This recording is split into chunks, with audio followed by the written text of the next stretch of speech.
सोमवार से शुक्रवार शाम 7 बजे डीडी न्यूज पर।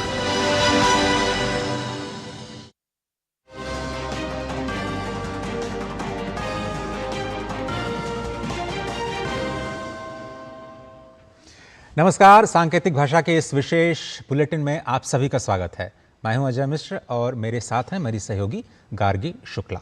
शुरुआत करते हैं हेडलाइंस के साथ। बिहार में महागठबंधन के सीट बंटवारे की लड़ाई कुर्ता फाड़ तक पहुंची। सीटों पर फंसे पेंच पर आरजेडी ने कांग्रेस को ही दी नसीहत। जदयू ने कहा पूरी तरह से निश्चय विहीन और नेता विहीन है विपक्ष।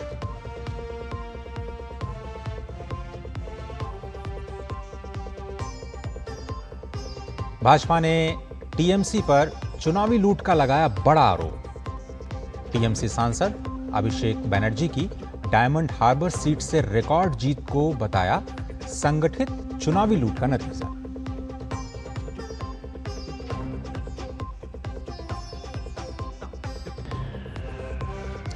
चंद्रयान 2 ऑर्बिटर ने हासिल की बड़ी उपलब्धि। इसरो ने किया सूरज से निकलने वाले कोरोनल मास इजेक्शन के चांद पर पड़ने वाले प्रभावों का पहली बार अवलोकन।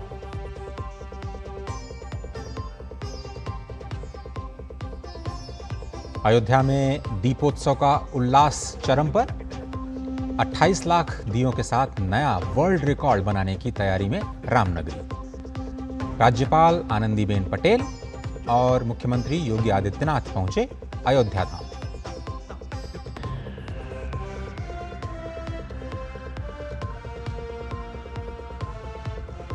मौसम विभाग की दक्षिण भारत में मूसलाधार और भारी बारिश की चेतावनी। केरल, माहे और लक्षद्वीप में अगले 2 दिनों के लिए ऑरेंज अलर्ट जारी। लोगों को सतर्क रहने की दी गई है सलाह।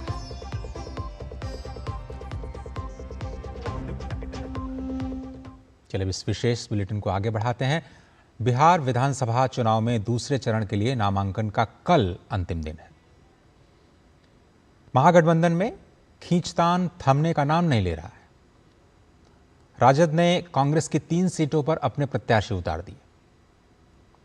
वारिसलीगंज, सिकंदरा और कुटुंबा सीट पर आरजेडी ने अपने प्रत्याशियों को सिंबल दे दिया है, जबकि कांग्रेस अपने उम्मीदवार पहले ही उतार चुकी है।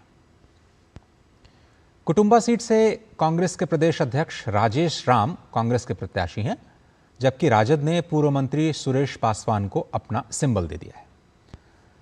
इसी तरह से बिहार विधानसभा चुनाव से ठीक पहले झारखंड मुक्ति मोर्चा के प्रमुख ने ऐलान कर दिया कि वे बिहार के 6 सीटों पर अपने उम्मीदवार उतारेंगे। झामुमो जिन 6 सीटों पर अपने प्रत्याशी उतारेगी उसमें चकाई, धमदाहा, कटोरिया, मनिहारी, पीरपैंती और जमुई शामिल हैं। बिहार विधानसभा चुनाव 2025 में मुख्य मुकाबला एनडीए और महागठबंधन के बीच है। आपको बताएं कि एनडीए में बीजेपी, जदयू, लोजपा, रामविलास, हम और रालोमो हैं, जबकि महागठबंधन में राजद, कांग्रेस, वामदल और वीआईपी शामिल हैं। तो एक और एनडीए में सीट बंटवारा का जो मसला था उसको समय रहते सुलझा लिया गया, तो उम्मीदवारी का भी ऐलान कर दिया गया। लेकिन महागठबंधन की बात करें तो अब तक सीट बंटवारों को लेकर के कुछ भी फाइनल नहीं हो पाया है। कल दूसरे चरण के नामांकन का अंतिम दिन है और दूसरे चरण में भी महागठबंधन में सीटों का बंटवारा नहीं होने की वजह से कई सीटों पर घटक दलों द्वारा अपने अपने उम्मीदवार उतारे जाने की संभावना है। उधर झारखंड मुक्ति मोर्चा का महागठबंधन से अलग होने पर उसे एक झटका माना जा रहा है और एनडीए भी अब महागठबंधन को निशाने पर ले रहा है। तो दो तरफा तीन तरफा सब हो रहा था, लेकिन जब हमें रेस्पॉन्स पॉजिटिव नहीं मिलने लगा, हमें जितनी सीटें चाहिए उतनी सीटें देने से इनकार किया जाने लगा, तो एक राजनीतिक दल के पास विकल्प क्या बचता है? हमें अपनी पहचान भी बचानी है, हमें अपना जनाधार भी बढ़ाना है, हमें एक राष्ट्रीय पार्टी के रूप में पहचान बनाने की भी एक मंसूबा है। तो फिर दूसरा विकल्प बचता नहीं है। हम चुनाव लड़ेंगे, मजबूती के साथ लड़ेंगे। यह फैसला हो चुका है, 6 सीटों की घोषणा हो चुकी है। जरूरत पड़ी तो हो सकता है और कुछ सीटों पर हम उम्मीदवार उतारेंगे। और मतदाता देख रही है कि जो गठबंधन सीट का बंटवारा सही तरीके से नहीं कर सकती है, चुनाव लड़ने के वक्त ही महागठबंधन आपस में लड़ाई कर रही है, वो सरकार क्या चलाएगी। महागठबंधन में झारखंड मुक्ति मोर्चा, कांग्रेस, वीआईपी, राष्ट्रीय जनता दल, कम्युनिस्ट, ये सभी जो है एक दूसरे के खिलाफ उम्मीदवार दे रहे हैं और इनसे यही पता लगता है कि इन लोगों का किस तरह का गठबंधन है। Bihar is ready for change. Bihar is actually looking for change, waiting for this opportunity. So I think all of us are ready in the India coalition. And as far as my party is concerned, our party, we had 19 seats last time. This time we are hoping, in fact all our friends and Bihar watchers, they were hoping that CPI-ML should get to contest from at least 25 seats or so. But since it is a bigger coalition, we have to settle for 20. There will be no friendly fight, what is called commonly. So there should be absolute unity. On our part, we have maintained that. And I hope that between the Congress and RJD or any other party which may currently be locked in a friendly fight kind of situation, by the time the withdrawals are done on the 20th, I hope complete unity will prevail.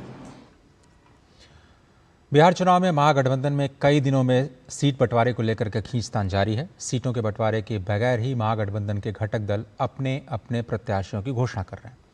हालात ऐसे हैं कि कई सीटों पर महागठबंधन के सहयोगी दलों के प्रत्याशी ही अब आमने सामने हैं। इस बीच राष्ट्रीय जनता दल प्रवक्ता मृत्युंजय तिवारी ने महागठबंधन में खींचतान को लेकर अपने ही सहयोगी दल कांग्रेस को ही नसीहत दे दी। उन्होंने कहा कि बिहार में राष्ट्रीय जनता दल की प्रमुखता को महागठबंधन के घटक दलों को समझना चाहिए। इसके साथ ही उन्होंने उम्मीद जताई कि सभी सहयोगी दल इस परिस्थिति को मिल बैठ करके सुलझा लेंगे।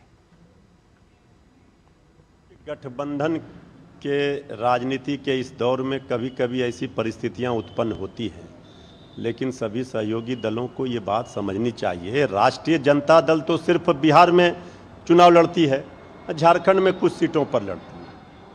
हम तो कर्नाटका, राजस्थान, मध्य प्रदेश में सीट मांगने नहीं जाते हैं कांग्रेस से। तो इस बात को, जमीनी हकीकत को समझना चाहिए और हमें लगता है अभी भी समय है। महागठबंधन के दल के सभी शीर्ष नेतृत्व बैठकर पूरे मामले को सुलझा लेंगे और कोई न कोई रास्ता निकलेगा। कुछ सीटों पर फ्रेंडली फाइट की जो नौबत आई है, हमें पूरा भरोसा, उम्मीद है कि वो भी ठीक हो जाएगा। अब बिहार विधानसभा चुनाव से पहले सियासी पारा चढ़ चुका है। इसी कड़ी में जेडीयू नेता राजीव रंजन सिंह ने महागठबंधन पर निशाना साधते हुए कहा कि बिहार में महागठबंधन टूट की कगार पर पहुंच चुका है। जेडीयू नेता ने कहा कि बिहार में जेएमएम के साथ भी सौतेला व्यवहार हुआ। बिहार में गठबंधन टूट गया और अब इसकी आधिकारिक घोषणा होनी चाहिए। तेजस्वी यादव की दूरदर्शिता की वजह से केवल बिहार में गठबंधन एक बड़ी टूट के कगार पर नहीं पहुंचा है।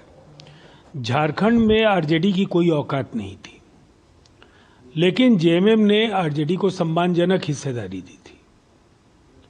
जिस तरीके का मोलतोल करते रहे थे तेजस्वी यादव, वहां राहुल गांधी ने मिलने से भी मना कर दिया था। और उसके बाद बिहार में जिस कदर अपमानजनक व्यवहार हुआ है जेएमएम के साथ, जेएमएम को झारखंड के रिश्ते पर भी विचार करना चाहिए। झारखंड में आरजेडी को बाहर करना चाहिए। जहां तक बिहार का सवाल है, तो ये गठबंधन टूट गया है। भारतीय जनता पार्टी के राष्ट्रीय महासचिव तरुण चुग ने विपक्षी महागठबंधन पर तीखा हमला करते हुए उनकी एकजुटता और नेतृत्व क्षमता पर सवाल उठाए हैं। उन्होंने कहा कि जो लोग इकट्ठा चुनाव नहीं लड़ सकते, वो बिहार को क्या दिशा देंगे। चुग ने आगे कहा कि जिन दलों के बीच आपसी सहमति तक नहीं बन पा रही, वे बिहार जैसे संवेदनशील और विकास की राह देख रहे राज्य को स्थिर नेतृत्व कैसे दे पाएंगे।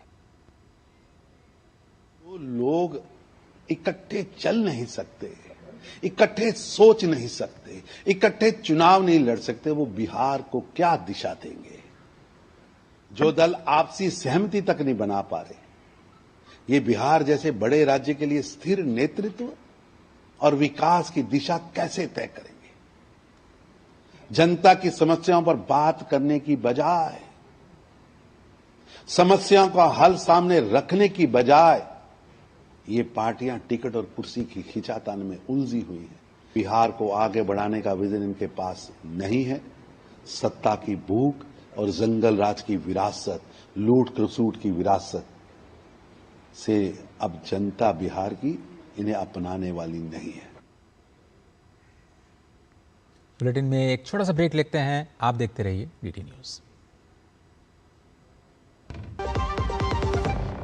राष्ट्रीय पर्व दीपावली की आप सबको बहुत बहुत शुभकामनाएं। आप सभी देशवासियों को दीपावली की बहुत बहुत शुभकामनाएं। जब धरती चीर कर निकलता है लोहे का पत्थर और मिलता है मोंगिया के जोश से, फिर तपता है, पिघलता है और बनता है फौलाद। अब होता है सरिया सारी खूबियों के साथ। मोंगिया स्टील, मजबूत देश का मजबूत सरिया। और अब आपको सीधे लिए चलते हैं श्रीधाम अयोध्या, जहां पर मुख्यमंत्री योगी आदित्यनाथ दीपोत्सव के अवसर पर जनता को संबोधित कर रहे हैं।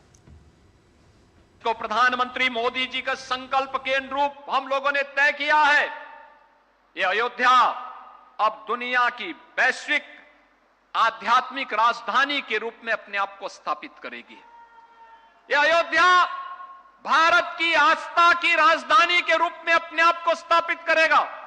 अयोध्या में सब कुछ होगा जिसको हम लोगों ने अलग अलग थीम के साथ यहां विकसित करने का निर्णय लिया है। सुगम्य अयोध्या भी है तो सुरम्य अयोध्या भी, सक्षम अयोध्या भी तो स्वच्छ और आयुष्मान अयोध्या भी, सांस्कृतिक और आधुनिक अयोध्या भी है तो भावनात्मक अयोध्या भी आज हर भारतीय आस्था को यहां पर देखने को मिल रहा है। आज दुनिया यहां पर दर्शन करने के लिए आ रही है। आप अयोध्या में श्रद्धालुओं से पूछे तो कश्मीर से लेके कन्याकुमारी तक, कोहिमा से लेके कच्छ तक, भारत के हर राज्य का श्रद्धालु बड़ी आस्था के साथ आता है। दुनिया के अंदर जहां कहीं सनातन धर्मावलंबी रहता है वह भी बड़ी आस्था के साथ यहां आता है और दुनिया के इस वैश्विक आध्यात्मिक राजधानी का दर्शन करके अपने आप को गौरव की अनुभूति करता है। बहन और भाइयों, राम राज्य की अवधारणा थी, नहीं दरिद्र को दुखी न दीना, नहीं कहो अबुद न लक्षण हीना। आपने देखा होगा आज नए भारत में सब हम सबको देखने को मिल रहा है। जब एक गरीब के घर में शौचालय बनता है, एक गरीब को उसके सिर को ढकने के लिए छत मिलता है, एक माता को जब उसके घर में रसोई जलाने के लिए उज्ज्वला योजना का कनेक्शन मिलता है, एक गरीब को 5 लाख रुपए की स्वास्थ्य बीमा का निःशुल्क बीमा का कवर प्राप्त होता है, जब 80 करोड़ लोगों को कोरोना कालखंड से लेकर के लगातार 80 कोटि लोगों को निःशुल्क राशन की सुविधा का लाभ प्राप्त होता है, जब नौजवानों के लिए रोजगार की सुविधा उपलब्ध होती है, अन्नदाता किसानों के लिए तमाम प्रकार की सुविधाएं, उसके खेत में सिंचाई की सुविधा हो, उसको तकनीकी जानकारी हो, अच्छी क्वालिटी के बीज हो या उसको बीज के बाद फसल को बाजार तक पहुंचाने की गारंटी हो, जब ये प्राप्त होती है, जब स्वदेशी का आह्वान करके प्रधानमंत्री मोदी जी हर भारतवासी को अपने हस्तशिल्पी और कारीगरों के सम्मान करने का आह्वान करते हैं, तो भारत की हर प्रतिभा अपने अपने क्षेत्र में आत्मनिर्भर भारत और विकसित भारत की संकल्पना के साथ जुड़ता है। और आज यही कारण है कि हर क्षेत्र में राम राज्य की इस अवधारणा को कि नहीं दरिद्र को दुखी न दीना, नहीं कहो अबुद न लक्षण हीना, यह हम सबको नए भारत में और नए भारत के नए उत्तर प्रदेश में भी देखने को मिलता है, जहां पर दैहिक दैविक भौतिक तापा राम राज नहीं काहू व्यापा। यह आज हम सबको देखने को मिल रहा है।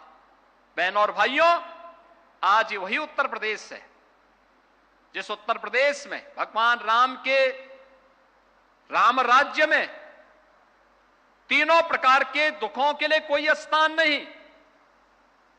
वो तीनों प्रकार का दुख उसके पास दैवीय आपदा से निपटने के लिए भी प्रभु की कृपा है, उसके पास भौतिक तापों से निपटने के लिए भी किसी प्रकार की कोई आपराधिक घटना न हो, कोई किसी प्रकार की उग्रवादी घटना के शिकार न होने पाए, किसी प्रकार की अराजकता का शिकार न होने पाए, इसके लिए भी प्रभु की कृपा, और साथ साथ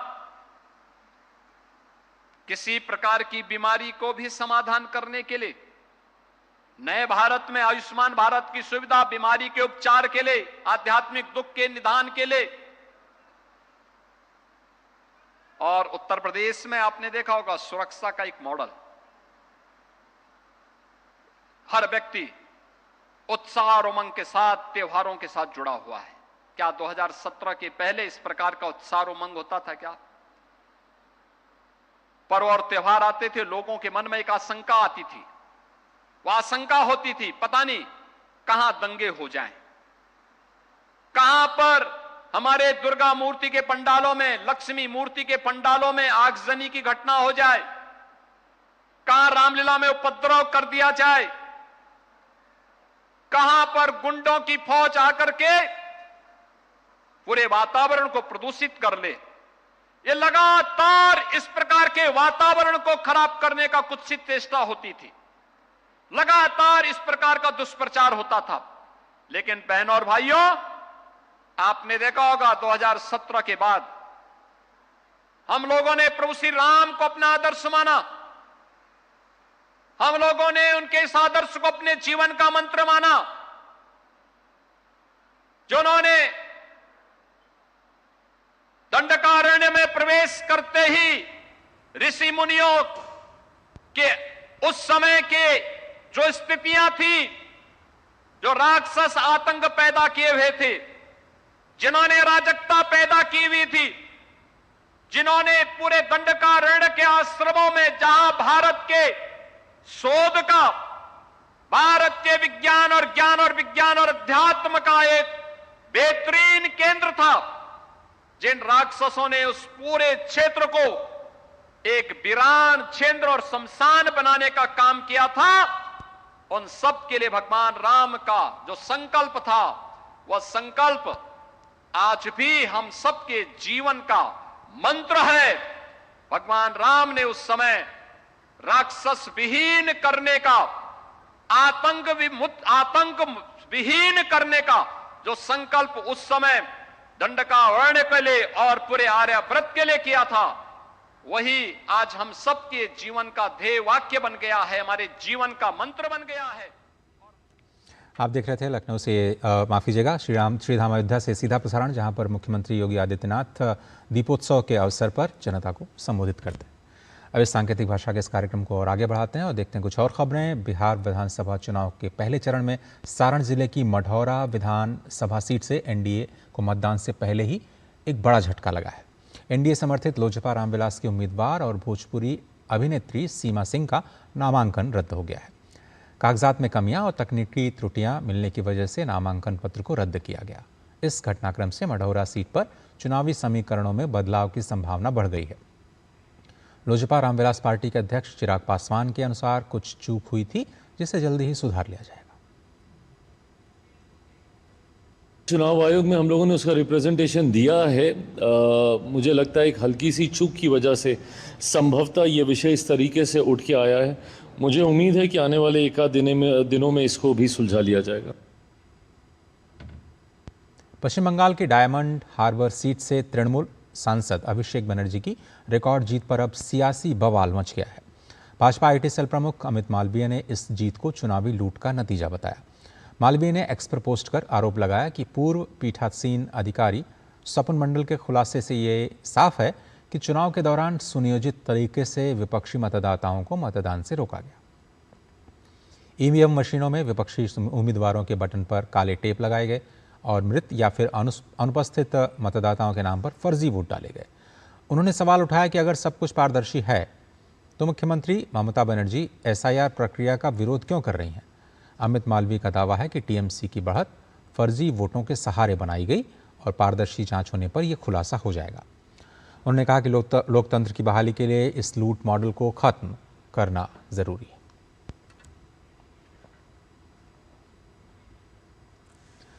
दिवाली से पहले हुए जीएसटी सुधारों का असर अब इलेक्ट्रॉनिक उत्पादों पर दिखने लगा है। इलेक्ट्रॉनिक्स आइटम पर जीएसटी घटने के बाद दिल्ली के लाला लाजपत राय मार्केट में जमकर इलेक्ट्रॉनिक आइटम की खरीदारी हो रही है। दूरदर्शन संवाददाता मोहित शुक्ला की ये रिपोर्ट देखिए। दिवाली से पहले जीएसटी सुधारों का असर अब जमीन पर दिखने लगा है और मेरी मौजूदगी इस समय लाला लाजपत राय मार्केट में है, जो कि लाल किले के ठीक सामने इलेक्ट्रॉनिक्स की सबसे बड़ी मार्केट है। और आप देखिए यहाँ पर जमकर खरीदारी हो रही है। बसलत मैं अपने कैमरा सहयोगी पीयूष से कहूंगा कि एक बार वो आपको तस्वीरें दिखाएं और तस्वीरों में आप देखिए लोग यहाँ पर खरीदारी के लिए जमकर उमड़ रहे हैं। एलसीडी टीवी की जमकर खरीदारी हो रही है, साथ ही इलेक्ट्रॉनिक्स के दूसरे आइटम की भी यहाँ पर जम के बिकवाली हो रही है। और आप देखिए मेरी मौजूदगी जिस समय जिस दुकान पर है वहां पर भी इस समय जीएसटी सुधारों का असर देखने को मिल रहा है। हमारे साथ मलकान हैं, काफी खुश नजर आ रहे हैं। बहुत स्वागत है आपका। मुझे एक बात बताइए, जीएसटी की जो स्लैब है उसमें कमी आई है, 28% से अब 18% पर आ गया है। मसलन हम कहें कि 50,000 वाली टीवी लगभग 40, 42, 45 तक की मिल रही है। क्या ग्राहक बड़े हैं? खरीदारी कैसी हो रही है? बढ़िया चल रही है सर। बढ़िया चल रही है। हाँ जी। और मैं आपसे जानना चाहूंगा कि लोग दिवाली के आसपास यहाँ पर खरीदारी कैसी हो रही है? आम दिनों से बेहतर है, कम है, ज्यादा है, कैसी है? जैसी पहले चल रही थी उससे 1-2% ऊपर मान लो आप। 1-2% ऊपर मान लो। जीएसटी के जो रेट है उसमें कटौती हुई है, क्या कहना चाहेंगे सरकार के लिए, क्या मैसेज है? बढ़िया चल रहा है, ये अच्छी चीज है। अच्छी चीज है। हाँ, और ऐसी मैनेज करते रहे, अच्छा चलता रहेगा। धंधा अच्छा चलता रहे, सारा कुछ ही सही चलेगा। बिजनेस सही चलता तो अपना गवर्नमेंट भी सही चलती है। तो साफ तौर पर आप देखिए कि दिल्ली की सबसे पुरानी इलेक्ट्रॉनिक मार्केट में जहां पर टीवी की खरीदारी, बिकवाली सब कुछ बड़े लेवल पर होती है, इस मार्केट में दिवाली से पहले जबरदस्त सेल हो रही है। और यही वजह है कि जीएसटी सुधारों का असर जिस तरीके से धरातल पर दिख रहा है वो अब ये बानगी बयां कर रहा है कि जिस तरीके से जीएसटी सुधार हुए हैं वो कहीं ना कहीं एक क्रांतिकारी कदम है। लाला लाजपत राय मार्केट से कैमरा पर्सन पीयूष के साथ मैं मोहित शुक्ला, दूरदर्शन न्यूज। मौसम विभाग ने केरल, माहे और लक्षद्वीप में अगले 2 दिनों में मूसलाधार बारिश का ऑरेंज अलर्ट जारी किया है। वहीं कर्नाटक, तमिलनाडु, पुदुचेरी, कराईकल और अंडमान निकोबार द्वीप समूह के कई इलाकों में तेज बारिश की संभावना है।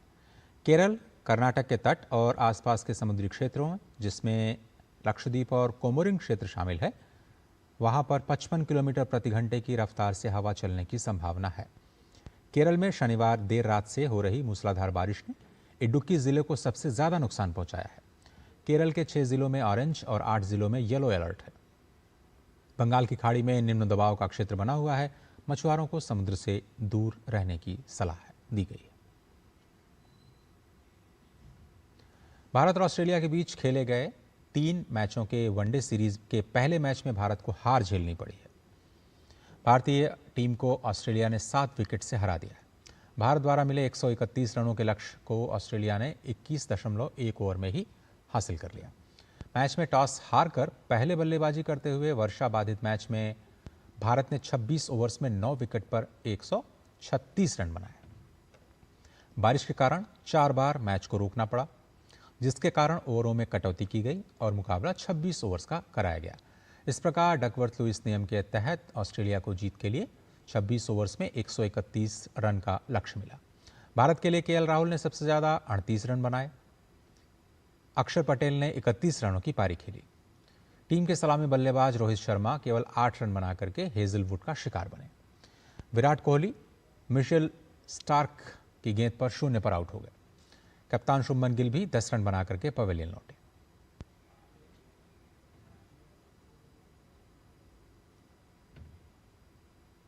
उधर महिला क्रिकेट विश्व कप में आज भारत और इंग्लैंड की टीम आमने सामने है। ये मुकाबला इंदौर के होलकर स्टेडियम में खेला जा रहा है।